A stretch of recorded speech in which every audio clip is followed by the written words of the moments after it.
ডাক দাদি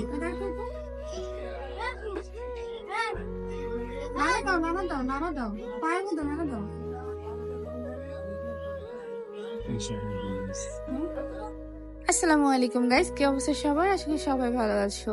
সো ওই দিন আমি বলছিলাম যে আমি পঙ্গু হসপিটালে আছি, তো অজ্ঞাতদের জন্য কিছু করতে পারি কিনা। চলো আজকে দেখাই দিই কি কি করছিলাম আমি।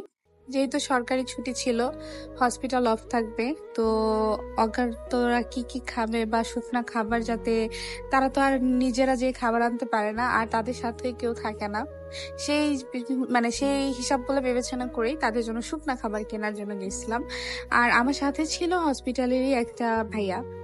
তো এইখানে হচ্ছে আমি একটা একটা একটা একটা করে সবকিছু বাছাই করছিলাম। একটা বিস্কিট, একটা কেক, বিস্কিটটা বড় প্যাকেট ছিল যাতে কিনা তারা 2 দিন অনায়াসে খাইতে পারে, 2 দিন কি 3 দিন।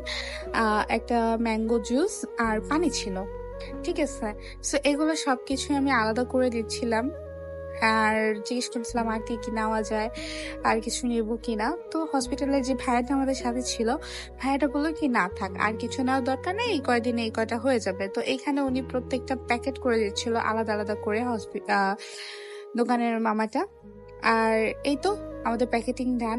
এবার আমরা সবগুলা নিব, প্যাকেটগুলা করব। তো উনি বলতেছিল কি করবেন এগুলা দিয়ে? আমরা বলছি এগুলো অজ্ঞাত ভাইয়া বা আপুকে দিব, যাতে অজ্ঞাত যারা আছে তারা খাইতে পারে আপাতত 4 দিন 5 দিন। তো এখানে আমি কলাটা বেশি দিই, কারণ কলা যেহেতু কাঁচা জিনিস পচে যায়, তো আমি চাইছি শুকনা জিনিস দিতে। তো এই তো প্যাকেট ট্যাকেট নিয়ে আমরা চলে আসছি আবার হসপিটালে। দেখাই দিলাম অর্থোপেডিক হসপিটাল। দেন এই তো আমাদের সাথে ছিল ভাইয়া, এই ভাইয়াটার নাম ভুলে গেছি। ভাইয়াটা আমার নানির টাইমে অনেক হেল্প করছে। যাই হোক, আর এরপর আমরা জরুরি ওটির সামনে যাচ্ছিলাম। বিকজ অফ অজ্ঞাত যত রুগী থাকে সবগুলাই জরুরি ওটির সামনে থাকে বা ভিতরে থাকে। তো এখানে বলতেছিলাম ভাইয়া একটু ক্লোজলি আসেন, তাড়াতাড়ি আসেন। তো এই তো প্রথমেই গেটের কাছে দেখো কি অবস্থায় পড়ে আছে ভাইয়াটা।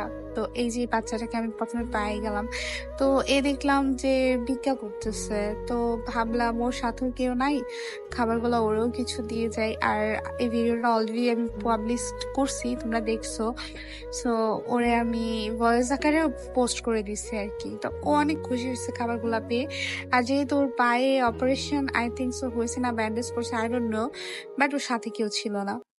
এরপরে যাই দ্বিতীয় রোগীর কাছে। এই ছিল আমাদের দ্বিতীয় রোগীটা। তো ওনারও বলতেছিল যে উনি শুধু কলা খাবে। আমি বলছি ভাই আপনি শুধু কলা খাবেন? কলা কেন খাবেন? আপনি পুরোটা রাখেন। আমি পুরোটা রাখবো?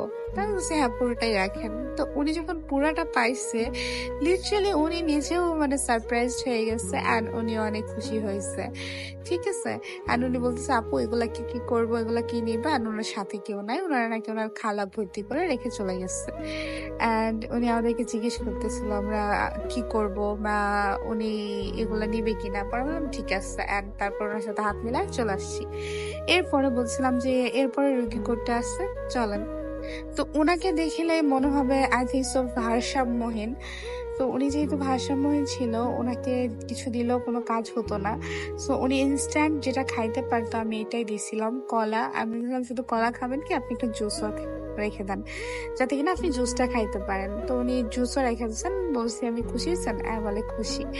যাই হোক, এই ভিডিওটা আমি আলাদা পোস্ট করে দিব পরে। এই আপুটার সাথে কেউ নেই, বাট আপুটার operation already done. Doctor operation করে ফেলছিল, বাট আপুটার সাথে কেউ ছিল না। আর বললাম খাবার দাবার কেমনে কি, তো বললো হসপিটালের খাবার। এই ছিল একটা আঙ্কেল, ওনারও মেন্টাল কোনো প্রবলেম ছিল আই থিঙ্ক। সো ওনার সাথেও কেউ ছিল না। ওনাকে যাই জিজ্ঞেস করি উনি ঠিকঠাক করে কথা বলতে পারতেছিল না, আর কথা বলতেও একটু হিমশিম খাইতেছিল, ঠিক আছে। সো উনি কোনো কিছুই আর কি বলতে পারে নাই। তো এই তো আমার সার্থকতা, যখন দেখলাম যে উনি খাচ্ছে কলা দেন জুস, ঠিক আছে। আমার কাছে জিনিসগুলো দেখতে এত ভালো লাগতেছিল যে না আমি সার্থক যে আমি দিছি খাইতেছে। এখানে এই আপুটাও খাচ্ছিল। বাট আমার কাছে খারাপ লাগছে প্রথমে যে মানে একটা ক্লিপ দেখাইলাম, ওই ক্লিপটা ভাই ওই লোকটা কি অবস্থায়, মানে ওই মেয়েটা কি অবস্থায় ছিল তোমরা নিজেরাই দেখছো। আর ওরে এত টাকাটাকি করলাম, ও কোনোভাবে উত্তর নিল না। এই ছিল আজকের ভিডিও গাইস। নেক্সট ভিডিওর জন্য ওয়েট করো। আল্লাহ হাফেজ, টাটা, বাই বাই।